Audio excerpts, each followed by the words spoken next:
بسم اللہ الرحمن الرحیم۔ السلام علیکم دوستو، آپ کو نصیحت چینل پر خوش آمدید۔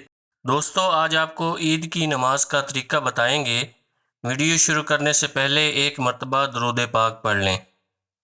رسول اللہ صلی اللہ علیہ وآلہ وسلم کا فرمان ہے، جس نے عیدین کی رات یعنی عید الفطر اور عید الاضحیٰ کی رات ثواب کی نیت سے عبادت میں گزارا، اس دن اس کا دل نہیں مرے گا جس دن لوگوں کے دل مر جائیں گے۔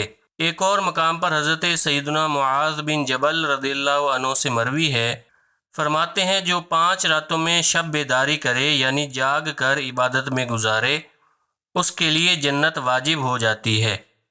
ذی الحجہ شریف کی 8ویں، 9ویں اور 10ویں رات اور چوتھی عید الفطر کی رات اور 5ویں شعبان المعظم کی 15ویں رات۔ حضرت سیدنا بریدہ رضی اللہ عنہ سے مروی ہے، رسول اللہ صلی اللہ علیہ وآلہ وسلم عید الفطر کے دن کچھ کھا کر نماز کے لیے تشریف لے جاتے اور عید الاضحیٰ کے روز نہ کھاتے تھے جب تک نماز سے فارغ نہ ہو جاتے۔ اور بخاری کی روایت حضرت سیدنا انس رضی اللہ عنہ سے کہ عید الفطر کے دن تشریف نہ لے جاتے جب تک چند کھجوریں نہ تناول فرما لیتے اور وہ طاق ہوتیں۔ حضرت سیدنا ابو ہریرہ رضی اللہ عنہ سے روایت ہے، رسول اللہ صلی اللہ علیہ وآلہ وسلم عید کو نماز عید کے لیے ایک راستہ سے تشریف لے جاتے اور دوسرے راستہ سے واپس تشریف لاتے۔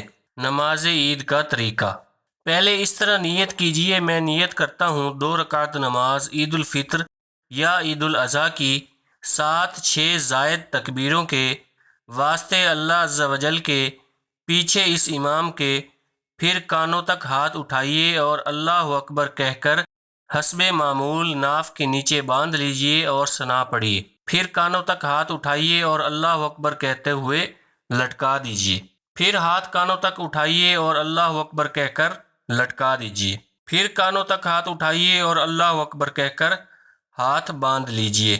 یعنی پہلی تکبیر کے بعد ہاتھ باندھیے، اس کے بعد دوسری اور تیسری تکبیر میں لٹکائیے اور چوتھی تکبیر میں ہاتھ باندھ لیجئے۔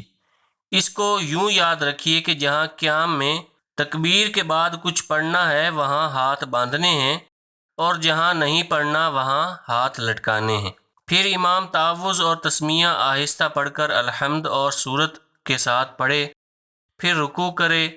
دوسری رکعت میں پہلے الحمد اور سورت بلند آواز کے ساتھ پڑھے، پھر 3 بار کان تک ہاتھ اٹھا کر اللہ اکبر کہیے اور ہاتھ نہ باندھیے، اور چوتھی بار بغیر ہاتھ اٹھائے اللہ اکبر کہتے ہوئے رکوع میں چلے جائیے اور قاعدے کے مطابق نماز مکمل کر لیجئے۔ اللہ پاک سے دعا ہے کہ وہ ہمیں صحیح معنوں میں اسلام کے مطابق عید کا دن گزارنے اور غریبوں کا خیال رکھنے کی توفیق عطا فرمائے، آمین۔